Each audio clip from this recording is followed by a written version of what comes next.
Chipped ham and football. That's what Pittsburgh does. What's up, everybody? Welcome back to another episode of the show. Brian Batko with you, as always, from the Pittsburgh Post-Gazette, one of our Steelers beat writers. And as always on this show, we like to talk to some different guests, whether that's former players, whether that's other people from the Pittsburgh media, or in this case, people from the national media. We got Henry McKenna on from Fox Sports. He's used to cover a lot of the AFC East, so he's well versed in the Jets, and we know it was a big day for them trading for Davante Adams from the Raiders, and also he writes the quarterback stock market report each week. So I'm curious to get your thoughts, Henry, on the Steelers, Justin Fields, Russell Wilson, that whole love triangle. How's it going, man?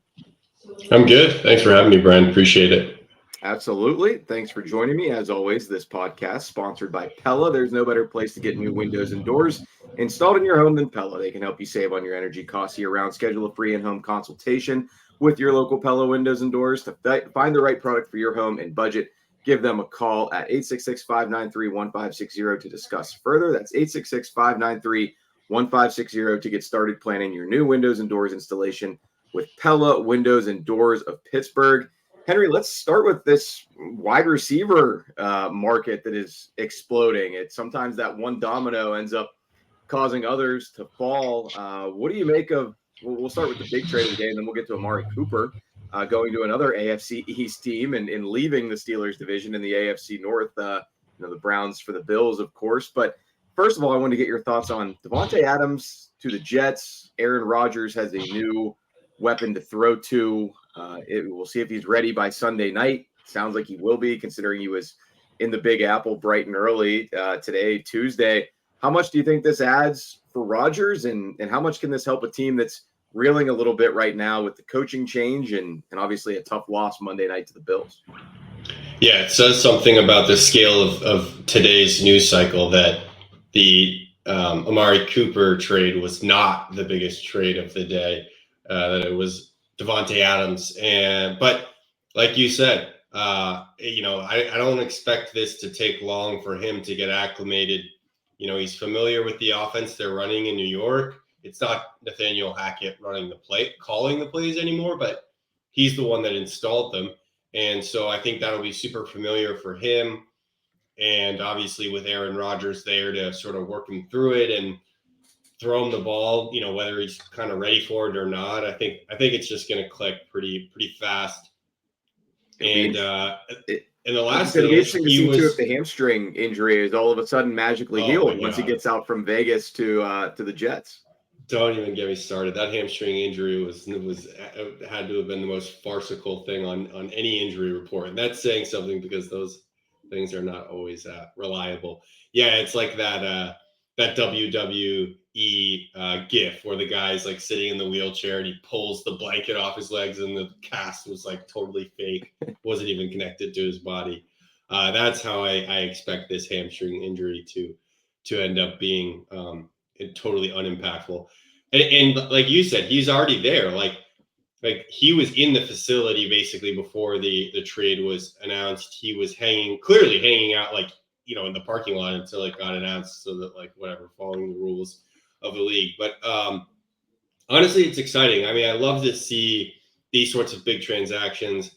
I love to see a team like the Raiders. It must be tough for Vegas fans, but the NFL is kind of a better product when the best players are on the teams that are actually trying to win. And the Raiders just didn't go out and get a quarterback this offseason, and the guys they got, they didn't cut it. So they're going to be picking at the top of the draft.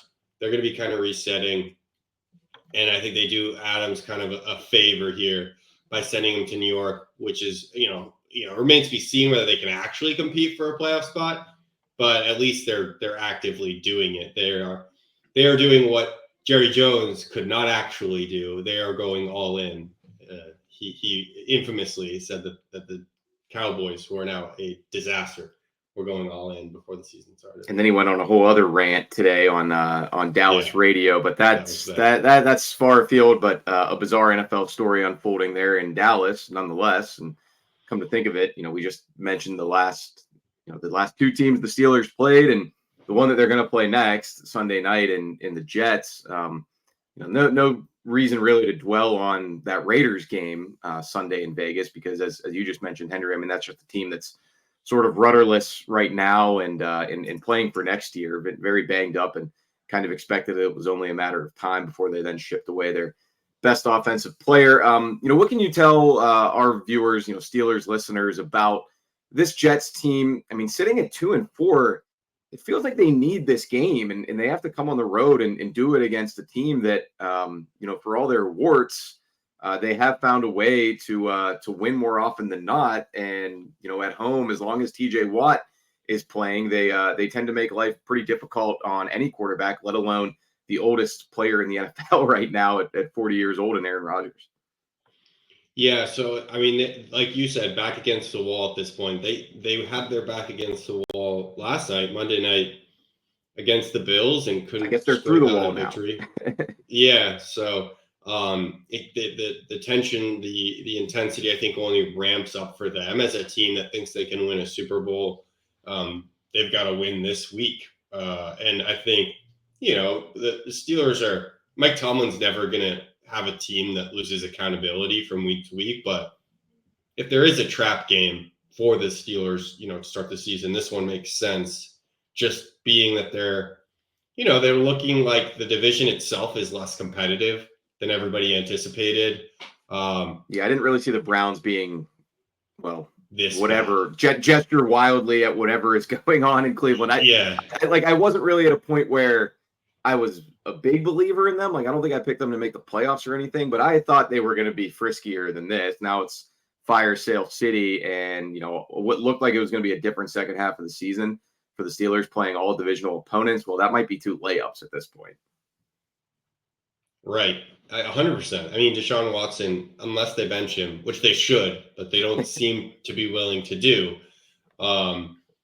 he's going to be the tide that sinks all ships at this point. Like, that's why Amari Cooper's gone. Like, he's just not going to get any better. So I might as well sell now, because this offense is going to be a disaster for not just this year, but next year, because that's how bad this contract is for Cleveland. So, yeah, I think there's a possibility that if this team were to be complacent, it would probably be this week. And that would be the kind of thing that the Jets could capitalize on.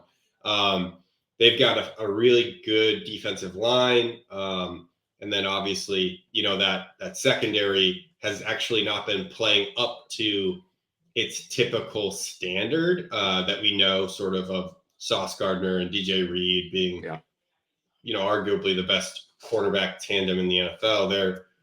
They kind of have gotten outperformed by even the Bills, who have Christian Benford and Rasul Douglas. So I think look, this is a really good opportunity actually for the Jets to get a win, which I do. I say that with as much respect as I can about the Steelers, because I actually do really like the Steelers this year. I really like Justin Fields this year, and so I'm sad to see what will inevitably be Russell Wilson playing 20 snaps, getting pummeled, probably getting hurt, and then getting replaced almost immediately. So it'll be a fun game though, I think. How long have you been doing the quarterback stock report for Fox Sports? I started that this year. Okay. I started it this year. I did a preseason stock watch, and then the stock market is what we called it. And then I've been it's the emphasis of the stock market, for those who haven't checked it out, is to think very is to be the prisoner of the moment. I think so often we see these quarterback rankings and these indexes that automatically rank Patrick Mahomes at number 1 when he's not playing well. And so Pat Mahomes, I think this week sits at 12 or 15, I forget exactly. And that's right about where he's been all year, because the truth is there have been, 11 guys playing better than him. His team's undefeated, and he hasn't had a great supporting cast, and all this stuff is, important context. But the truth is that the best quarterback in the NFL is not actually playing better than everybody else. So he'd be like Apple stock, I guess. You're always confident that it's probably going to bounce back, but it might have some ebbs and flows. Exactly. I compared him to NVIDIA. the guys, he's up. But even when he's down, he's kind of up. But I kind of had to let go of him being in the top 5 because it just wasn't that there. So the idea is to kind of like play with, this, what is a very like fungible league, and sure. Sort of let the quarterbacks like Baker Mayfield, for example, kind of have their moment when they're really having their moment. Jordan Love jumped from like 20th last week. He had horrific film last week, but just put up a brilliant game this week. And so I just kind of popped him from, I think, like 22nd to 9th. And so, yeah, that's kind of like the fun of it. And I've gotten the opportunity to watch Justin Fields quite a bit, actually, because he's been sort of a point of fascination for me, watching a little Caleb Williams, watching a little Justin Fields. I didn't love exactly what he did, last week. And it was probably his worst game as a thrower. Yeah, I would agree for sure. Just missing a lot of like simple stuff that he had previously been hitting. Like he was reliable in that way. For the first time in his career, this was sort of like that first real step back to Chicago Justin that like I didn't want to see from him. But early weeks, like the level of decisiveness that he was throwing with was like, I would go from watching Jalen Hurts to Justin Fields, and I would be like, wait, I thought you would think you'd be seeing like the other guy. Like Jalen Hurts was like totally uncertain, didn't know what he was looking at, having a huge issue looking downfield. Justin was the opposite, just like whipping the ball, into tight windows, trusting his receivers. And, it's like regressed more toward the mean now. But I think they're making a mistake going to Russ, honestly, at this point.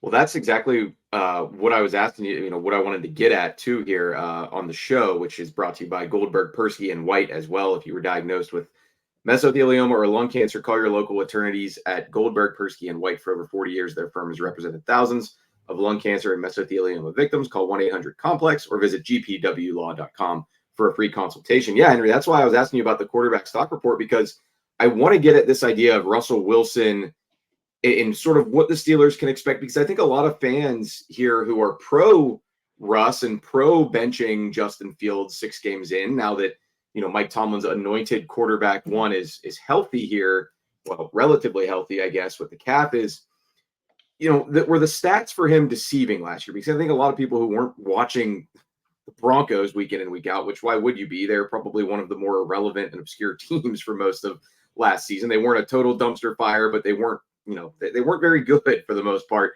They see 26 touchdowns to 8 picks and generally solid box score numbers. But why are you down on Russ, and why do you feel like it? And I mean, I'm not necessarily disagreeing with that. I was pretty lukewarm on the addition. It was so low risk though for that salary that I could understand why Omar Khan made that move. Why are those stats maybe a little bit misleading for the player that he is now, a month away from 36 years old? Yeah, you think a little bit about what makes Russ special, and it's his ability to get on the move.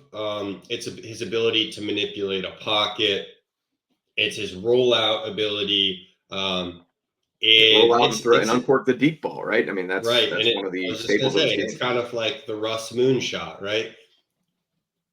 He doesn't quite have the mobility that he had before. Like, he's starting to get more flat-footed. He started to look in Denver like a guy that kind of had to stand in the pocket and who wasn't like ready for that transition. And so you stick him in a pocket, which isn't his strength, in a place like Pittsburgh, which can't really create a good pocket.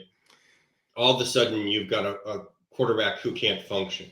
And that's what happened at the worst times in Denver.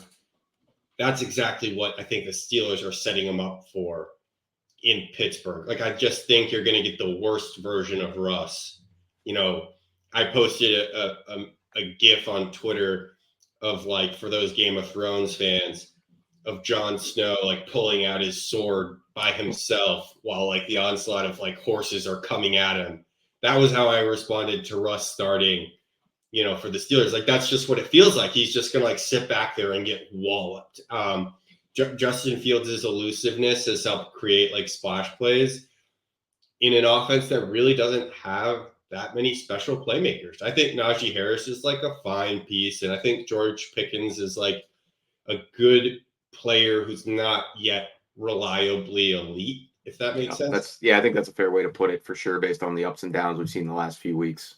Yeah, so when you have a guy like Justin who breaks structure, who's willing to make something special happen, and what's interesting is this year, not turning over the ball, right? Like he's been pretty good with ball control. So when you have a guy like that who makes up for your offensive line issues and also like kind of helps build up your skill players, that's kind of what you need. Bringing in an old kind of washed up rollout passer and putting him in the pocket, like I just don't see that working well.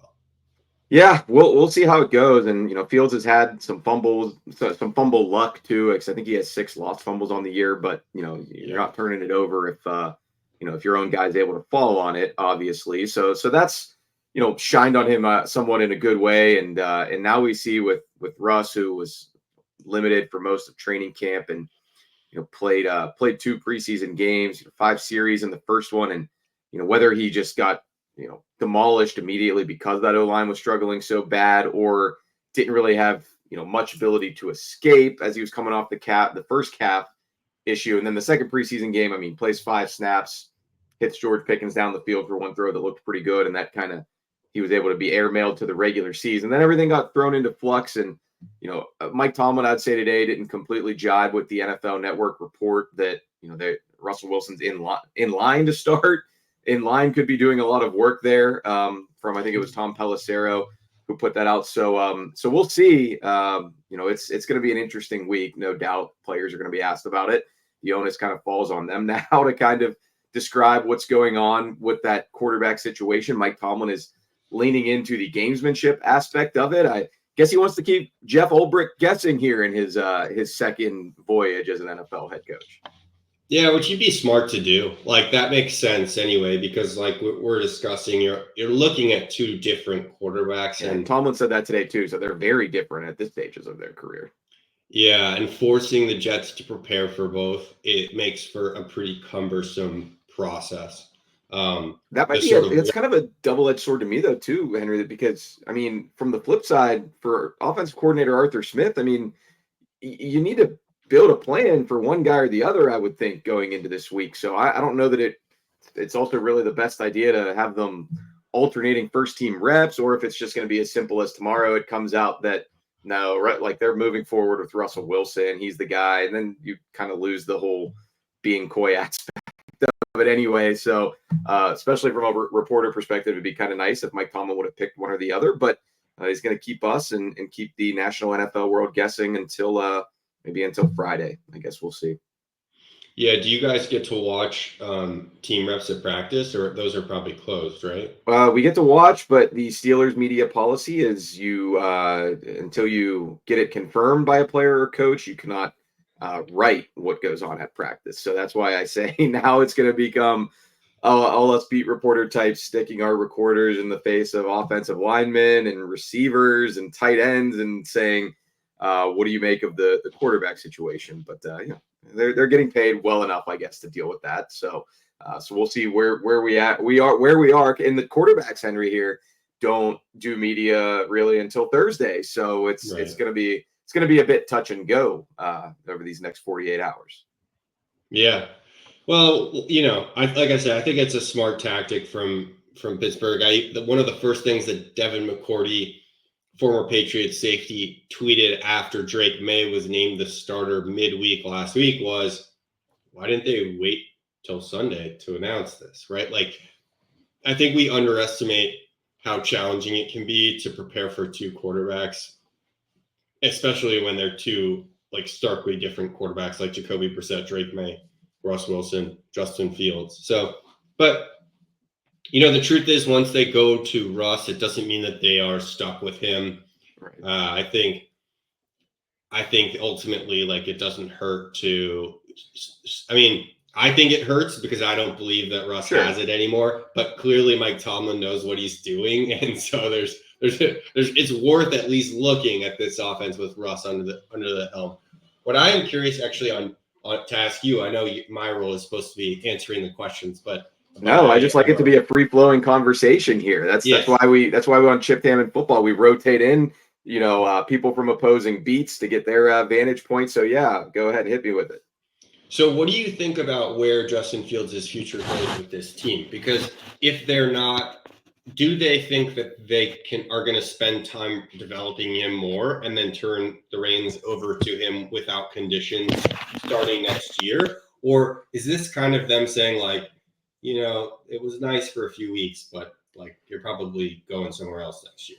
Yeah, I mean, my initial read on this is sort of what you were just alluding to there of like, you've got 2 games now before the bye week, which I feel like is really going to be kind of the reset period for this team, one way or the other, deciding which lane to pick at quarterback. And, maybe Mike Tomlin would think, if we never at least see what Russell Wilson looks like in this offense, then you might be kicking yourself if things go south later in the year with Fields. And then it's like, man, we never really gave it a proper shot. But no, I think that was part of the conversation, for a lot of people this offseason here after they traded for him was, do you kind of do like a Jordan Love type situation or a modified Jordan Love deal and, obviously decline the 5th-year option, but maybe extend him at a cheaper rate just to kind of see? I don't know that there were any actual negotiations of that or if Justin Fields would even want to go for that because I think he still very much believes in himself long term. So, yeah, I mean, I kind of view it as right now, who gives you a better chance to win a game, specifically this game against a pretty good defense and another quarterback on the other side who's very experienced and is probably going to take care of the ball as long as his guys don't run the wrong routes, apparently, at the end of the game. So maybe that's part of the calculus here. The Steelers also going to be working in a new center. Justin Fields has had some issues with the exchange there and snaps. So maybe Mike Tomlin's just trying to minimize that risk as much as he can, at least for 1 week, and then he'll reassess. But I just think, long term, what are the chances that Russell Wilson becomes a guy who can help you get over the hump, start winning some playoff games again? Maybe small. Justin Fields might also be small in those chances, but I think it's a little bit better than a guy who's kind of in the final stages here. And yeah, as you detailed at the top there, just kind of very simple. The stuff that made him great earlier in his career, father time is undefeated. So it's going to be a difficult transition for him. And I would think, some of the good touchdown to interception ratio stuff that he put out there last year was for a team that was trailing a lot in games. And maybe they were kind of in comeback mode. So. Yeah, maybe there's something that Tomlin saw in Wilson over the offseason that indicated that he was, at least like from a mental standpoint, a better fit for Pittsburgh because, the fumble point that you make is very fair. If statistically Justin Fields is due for some turnovers, right? Like he's not taking care of the ball, but he's getting lucky. Like Josh Allen right now. Putting the ball in harm's way, yeah. Yeah, Josh Allen has the highest turnover-worthy percentage of his career, but he has 0 interceptions. So it's like there's always those anomalies, and like it's gonna, push will come to shove, and like the bad decisions are gonna get burned, right? So maybe if Tomlin feels like he can't get through to Justin Fields' sort of like ball control sensibilities, and he thinks Russ's experience is going to operate at a higher level, but let's see. So, but like, this is what I'm saying. Like Fields' turnover worthy percentage is only 2.8. That's like a very good conservative number for a receiver. And his big time throw percentage is 3.5, also a conservative number, which it's often like that where you see someone, if they're making like Allen's big time throw is the highest it's ever been. His turnover worthy is the highest it's ever been. If you're going to, risk it for the biscuit, like good things and bad things are going to happen. And so like Fields isn't doing, either thing really. And that's kind of what I thought Tomlin would see as a virtue. And so, but I guess they want to see whether Russ can do even more of that. Yeah, maybe give him a chance to open up, unlock the offense a little bit. But, that's a little chicken and egg too, because George Pickens can make plays down the field. now that Davante Adams and Amari Cooper are off the board, not that I ever thought the Steelers and Browns were going to trade with each other. That's pretty unrealistic. But unless they make another move or find something at wide receiver, who are you even hoping that Russell Wilson hits in stride? I guess, Calvin Austin can get behind the defense, but Van Jefferson, Scotty Miller, rookie Roman Wilson, he played 5 snaps in his debut in Vegas. So it's not really. How about Mike Williams?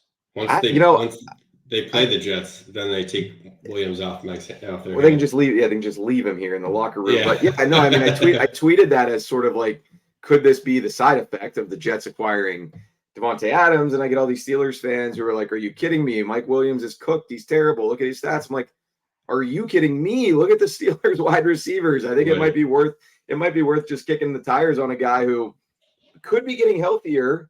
Obviously, is no spring chicken, but maybe he's still got a little bit left in the tank. And if this ends poorly with the Jets, maybe he'd be a little motivated to show that he's better than the snafu there at the end of the Bills game."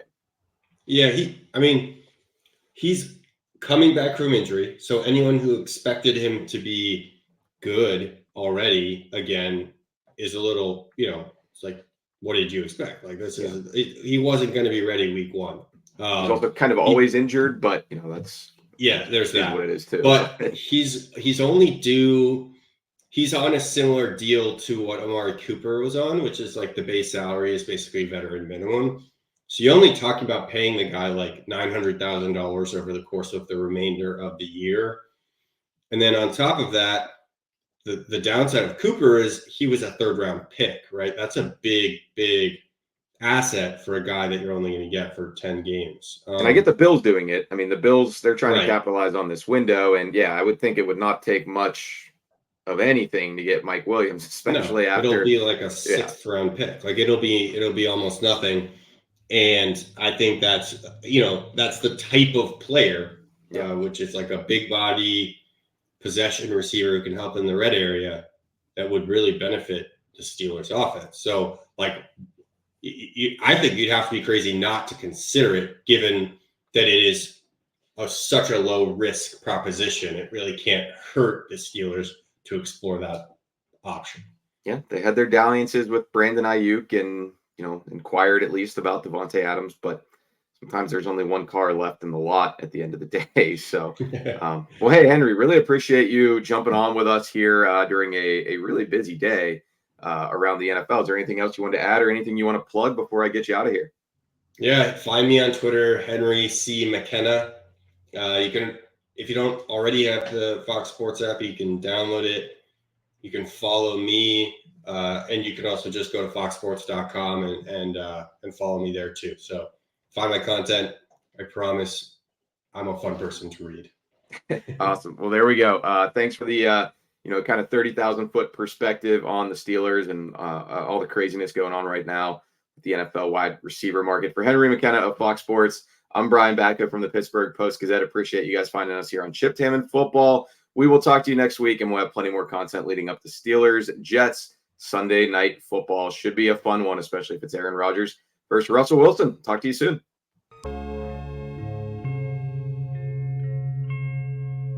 Thank you for checking out this content from Post-Gazette Sports. If you watch this video on YouTube, please like the video and subscribe to our channel. For all of the sports coverage the Post-Gazette has to offer, visit post-gazette.com.